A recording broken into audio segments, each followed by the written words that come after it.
It seems to be a pattern in the Dune universe that when the Harkonnen and Atreides bloodlines cross, something is bound to go very wrong.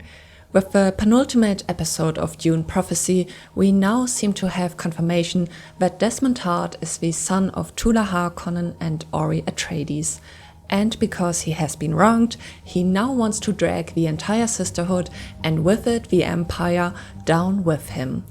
Where do we know this narrative from?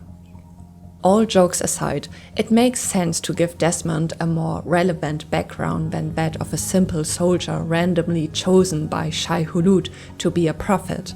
Overall, this revelation adds a whole new dynamic to the conflict between Desmond and the Bene Gesserit, since it was Tula's fault that it came to this in the first place.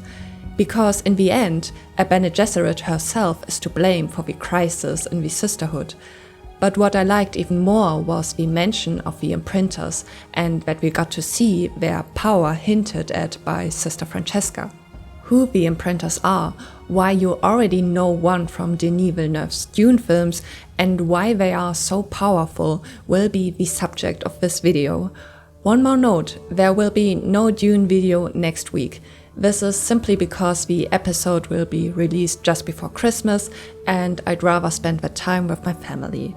But now back to the video and the question, what are Imprinters and why are they so powerful?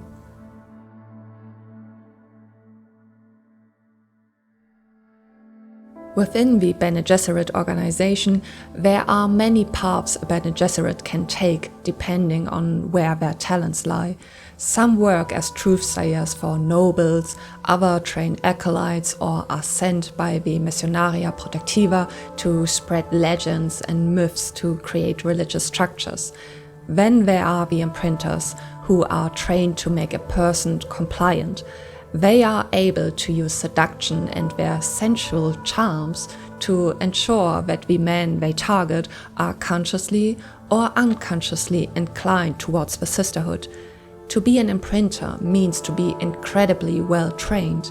They are highly respected even within Bene Gesserit structures, having perfected the lessons of manipulation, seduction and control. However, imprinters also carry a great deal of responsibility as they are called upon when extremely important but also unpredictable personalities need to be controlled. This is the case in Dune Prophecy with Emperor Javicco and Sister Francesca. Unfortunately, we don't learn much about their backgrounds, but we do learn that she and Javicco had a son, Konstantine. To be honest, up until episode 5, I was wondering why this character existed at all, because it simply made no difference to me whether he was there or not. But Konstantine has finally been given a proper function.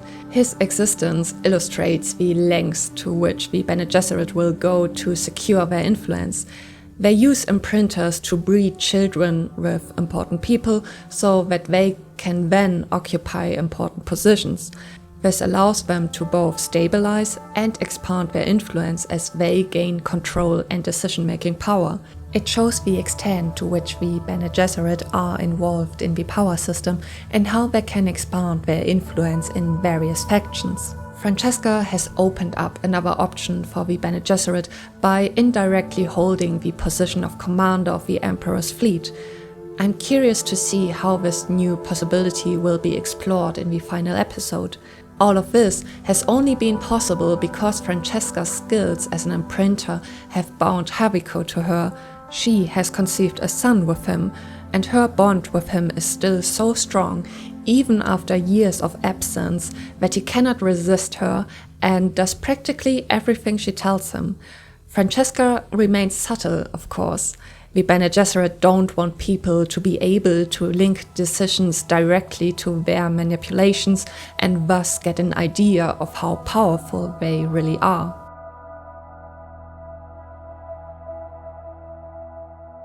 It was only hinted at in the films, but Margot Fenring, like Sister Francesca, acts as an imprinter for the Bene Gesserit and is very good at what she does.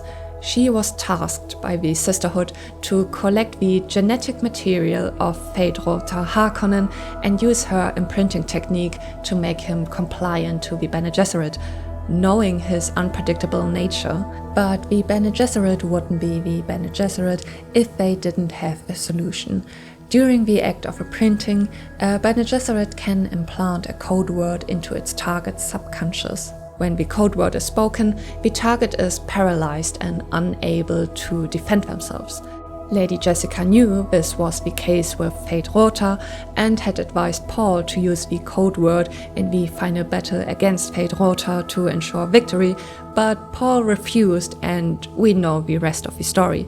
The significance of this is that it was the Imprinters who made the Sisterhood's millennia-long breeding program possible.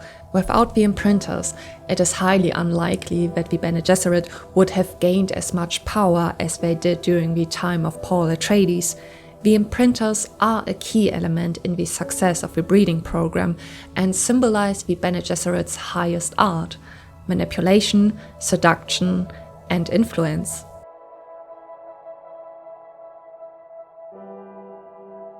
In the first books by Frank Herbert, the Imprinters are not explicitly mentioned, yet they play a significant role in the Dune books.